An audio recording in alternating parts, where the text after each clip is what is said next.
In this short video, I'm going to show you how you should introduce new feed to your pigs. If they are not used to the feed you are about to give to them now, you don't do it abruptly. So this is how you do it. You start by fetching something small of the new feed and then include in what they are already used to. If you take it there and they eat it, fine. Then the next time you go to feed, you make sure you increase it a bit.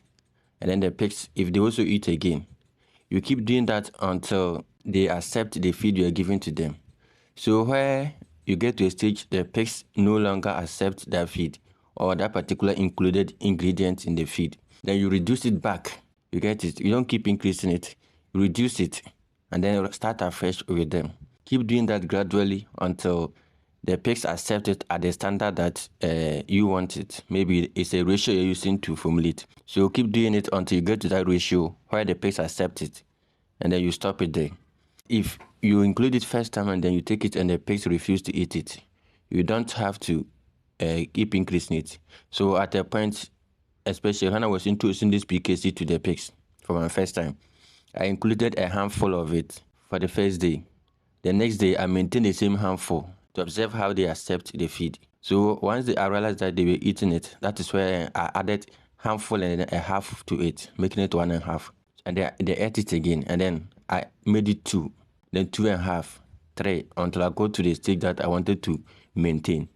You get it? But if you do it abruptly, like you just stretch it at once, all at once, you can cause some diarrhea to your animals.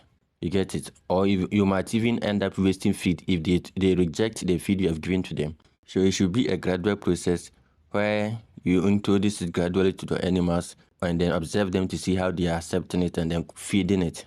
If they don't like it, then you keep reducing it. So that is one of the ways you can use to replace a feed ingredient with another. Maybe you have fish meal and then soya, but you're looking at a way to eliminate one of them. You don't just do it all at once, but you do it gradually. If maybe you want to replace soya with fish meal, then what you do is you don't just take off the soya beans altogether, but with the soya, what you can do is you include more of the soya and then less of the fish. The next day, more of the soya, less of the fish. And then you keep reducing the soya gradually and then increasing the fish meal also in that order. So less soya, more fish meal, less soya, more, until you get to a point that the soya is completely replaced with the fish meal. And it's also the vice versa for any other ingredient you have.